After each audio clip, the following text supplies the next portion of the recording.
खाद्य विभाग की बैठक में जो महत्वपूर्ण बात थी, वो हमारे प्रदेश भर के जो हमारे राशन डीलर हैं, उनकी कई सारी समस्याएं थी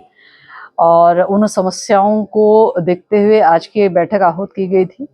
राशन डीलरों के संगठनों के सभी पदाधिकारी वहां पर मौजूद रहे। 13 जनपदों के सभी पदाधिकारियों का प्रतिनिधित्व रहा। जनपद से हमारे डीएसओज जुड़े रहे और इस बैठक में राशन डीलरों का जो लाभांश और भाड़ा के संदर्भ में उनके भुगतान न होने के उनके विषय को संज्ञान में लिया गया है, जिसमें उनको हम लोगों ने जून माह तक का भाड़ा हम लोगों ने उनको दे दिया है और सितंबर माह तक का हमने उनको लाभांश दे दिया है। शेष की प्रक्रिया गतिमान है और चूंकि हम सब लोग जानते हैं कि यह बजट जो है वो भारत सरकार के द्वारा हम सबको मिलता है, तो भारत सरकार की तरफ से भी अभी 1-2 दिनों में बजट आने की पूरी संभावना है। जैसे ही हमको बजट प्राप्त होगा तो ये हमारे राशन डीलरों के संगठनों को भी ये बता दिया गया है, त्वरित भुगतान होगा। इसके साथ ही एक कोविड पीरियड के समय उनका कुछ भुगतान नहीं हो पाया था, उसके लिए भी भारत सरकार से हम लोगों ने अनुरोध किया है। संभवतः वह भुगतान भी जो कोविड पीरियड के दौरान में जो लाभांश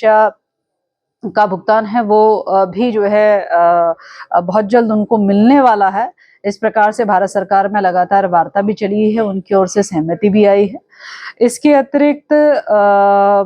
हमारे जो राशन डीलर हैं उनका कहना था कि हमारे सभी गोदामों में जो है, जो हमारे लगभग 193 गोदाम है और खासकर जो बड़े बड़े जनपद है जहाँ बड़े बड़े गोदाम है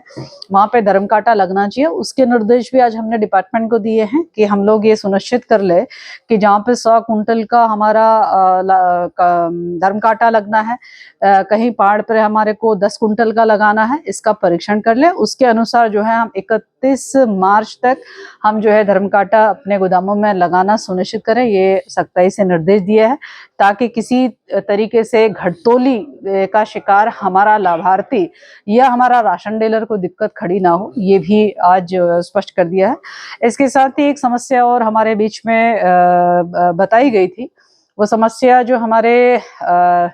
कार्ड धारक हैं, कार्ड धारकों के लिए ये नियम है कि हम लोग 10 दिन के अंतर्गत उनको हम राशन कार्ड बनाकर देते हैं। तो संभवतः 10 दिन के अंतर्गत में राशन कार्ड उनकी जब हम ऑनलाइन कर देते हैं, उनका राशन कार्ड बनता है तो वो उनको कागज में शुरुआत में 10 दिन के अंतर्गत प्राप्त होता है। अब ये उनकी ओर से आया था कि इसको पीवीसी बनाने के लिए, कार्ड को पीवीसी के रूप में देने के लिए हमारे को मशीन जो है हमारे को खरीदने की अनुमति मिल जाए। इसके लिए भी आज निर्देश दे दिए हैं कि हमारे सभी डीएसओज अपने अपने जनपद में जिला स्तर पर ही वे मशीन को लगाएं और उसी मशीन से जो है 10 दिन के अंतर्गत उनको राशन कार्ड कागज में नहीं अपितु पीवीसी फॉर्म में जो है उनको कार्ड बना के दे, ये भी स्पष्ट तरीके से उनको निर्देशित कर दिया है। तो आज ये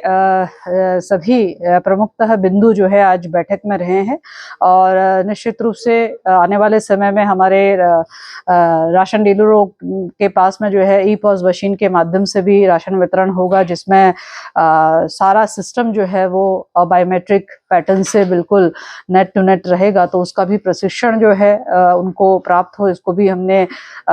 दिशा निर्देश दिए हैं। तो निश्चित रूप से हम सबकी ये कोशिश है कि जो हमारा पीडीएस सिस्टम है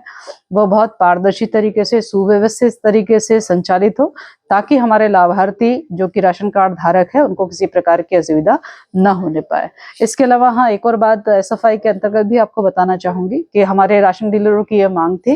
कि एसएफआई के अंतर्गत जो हमारे कार्ड धारक हैं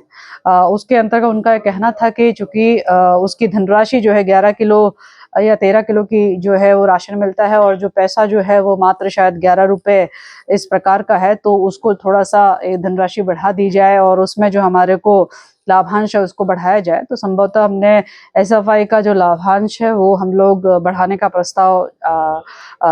अग्रसारित है और बहुत जल्द हमें ये बहुत जल्द मुझे लगता है कि इसका शासनादेश निर्गत होगा, जहां हम 180 रुपए पर कुंटल के हिसाब से जो है हम लाभांश एसएफआई के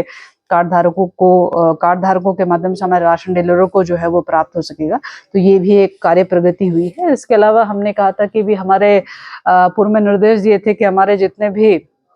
सस्ता गल्ले की दुकान है जो रिक्त है, उसमें हम लोग महिलाओं को 33% का आरक्षण हम लोग दें, तो उसकी भी प्रस्ताव को जो है